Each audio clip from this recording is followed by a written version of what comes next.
কাগো line আমু line না নিজের line নিজে কাটটা লাইলি ওই যে আমার ইনকামিং একটু ঝামেলা হইতেছে ফোনের কয়েকদিন ধরে দেখি ইনকামিং কলই আসে না। যদি আমার নিজের একটা লাইন স্যাক্রিফাইস করে দিই তাহলে আমার ইনকামিং কল আসবে। দেখিস কি সমস্যা বিশ্বাস হ্যালো আসসালামু আলাইকুম চাচা। তোমার ইন্টারনেট দেখি কাজ করতেছে না, বন্ধ হয়ে গেছে। কি বলেন লাইন নাই? তুমি একটু তাড়াতাড়ি আসো তো। দেখতেছি না তো। কি দেখতেছো? লাইট তো দেখতে হবে, কিন্তু লাইট না দেখলে দেখছি। সুন্দর চলে আসছে আফগানিসে। হ্যাঁ আসসালামু আলাইকুম, ভালো আছেন আপনি? ইন্টারনেটে ঝামেলা হচ্ছে না? ওই যা হয় আর আমার মনে হচ্ছে ইদানিং একটু বেশি ইন্টারনেটে ঝামেলাটা হয়, তাই না? সুন্দর।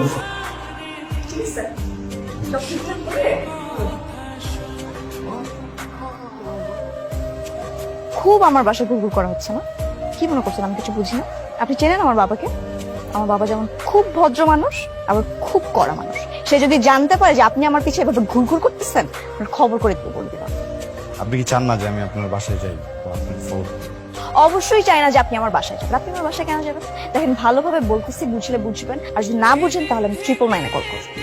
আমি আগে আগে যাই, নাহলে আপনি ভাবেন আমি আপনাকে ফলো করতেছি। আমার এদিকেই কাজ।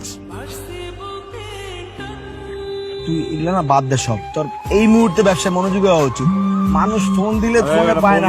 মানুষ অলরেডি দেখো কে ফোন দেয়, কত কত হ্যালো হ্যালো, এটা কি সুলতানস ইন্টারনেট সার্ভিস? আমাদের বাসায় একটু প্রবলেম হয়েছে, তো এটা ঠিক করতে হবে। আমি আসতেছি, আমার বন্ধু ছায়া খাইছে, ও আসতে পারবো না। না, আপনার বন্ধুকে আসতে হবে। ওই যে রেখা, যার হলো এত কাহিনী আমগো বলে দে, এটা দে। খালি মিস ইনফরমেশন দাস বেটা তুই। তার খোলা, অ্যাডাপ্টার খোলা, এই যে তার, এই যে অ্যাডাপ্টার সব খোলা। কেন তার খোলা কেন? আমি বুঝিনি কিছু। তার খোলা, কারণ এটা খুলে রাখা হয়েছে। বুঝলাম না কেন ভাই। ভাইয়া আপনি যেতে পারেন। রাশেদ ভাইয়া আপনি যেতে পারেন, ওর সাথে আমার একটু কথা ছিল। আপনার মন খারাপ? না। আচ্ছা ঠিক আছে, স্বাভাবিক। আমি এভাবে রাস্তার মধ্যে ডেকে উল্টাপাল্টা বলছি, এভাবে না বললেও পারতাম, তাই না? কিন্তু মন খারাপ করেন। দেখেন, আপনার আমাকে পছন্দ হয় না, আপনি আমাকে রাস্তায় মানুষের সঙ্গে ইনসাল্ট করছেন। আমি আপনার এই মতবাদকে, আপনার ডিসিশনকে আমি রেসপেক্ট করি। একটা ছেলে অনেক সকাল করে প্রেমে পড়তে চায়, তারপর সে মেয়েটার পিছনে ঘুরে, মেয়েটা যখন পাত্তা দেয় তখন সে প্রেমে পড়ে। এরপরে সে প্রেমে পড়ার আগে যদি সে ছ্যাঁকা খেয়ে যায়, তখন কিন্তু মনটা চৌচির হয়ে যায়, সব ভেঙে টুকরো টুকরো হয়ে যায়। আপনি ছ্যাঁকা খাইছেন? হ্যাঁ। কে দিল আপনাকে ছ্যাঁকা? আমি? হ্যাঁ। স্বাভাবিক, আমি একটু ভালোই প্যারা দিই আর কি, কিন্তু প্যারাটা তো নিতে হবে, তাই না? আমি কোনো প্যারা নিতে পারবো না, বুঝছেন? আমি যে ছোটবেলা থেকে বড় হয়েছি প্যারা নিতে নিতে, আর নতুন করে আর কোনো প্যারা আমার পক্ষে নেওয়া সম্ভবই না। আশ্চর্য, আপনি রিলেশন যাবেন আর প্যারা নেবেন না? রিলেশনে যাবো কার সাথে? আমার সাথে। দেখেন, আমি তো ঘুরা প্যাঁচা বলতে পারবো না, আমি সোজাসুজি বলতেছি। হ্যাঁ, আমি যে নাম্বারটা থেকে কল দিচ্ছি এটা আমার নাম্বার। আপনি ওই নাম্বারে 2 বেলা করে ফোন দিবেন। 2 বেলা করে ফোন দিয়ে সকালবেলা একবার বলবেন যে I love you. I love you. আস্তে, বাবা পাশের রুমে আসছে, এখন যদি শুনে ফেলে আপনাকে জুতা পেটাবে।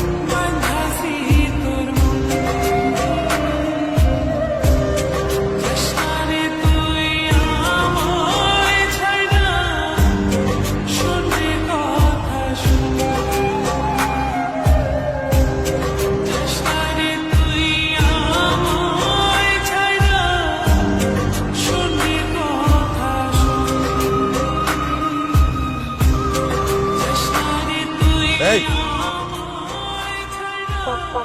এই, তুই চুপ কর, তোর কোনো কথাই আমি শুনবো না। তোরা আমি পড়াশোনা করাই, আদর দিয়ে মানুষ করতেছি এই সব দেখার জন্য? তোর রুচির এত অধপতন হয়েছে? আরে আঙ্কেল, তোর কি আছে? হ্যাঁ, তোর কোনো পড়াশোনা আছে? তোর কোনো পরিবার আছে? তোর এমন কি আছে যে তুই আমার মেয়ের দিকে হাত বাড়াস?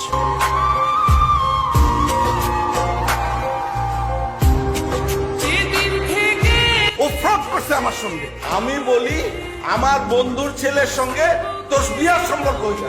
ছেলেটা আমেরিকায় থাকে, কত ভালো ছেলে। ক আমারে কি হয়েছে ক? রেখার বিয়ে হয়ে গেছে।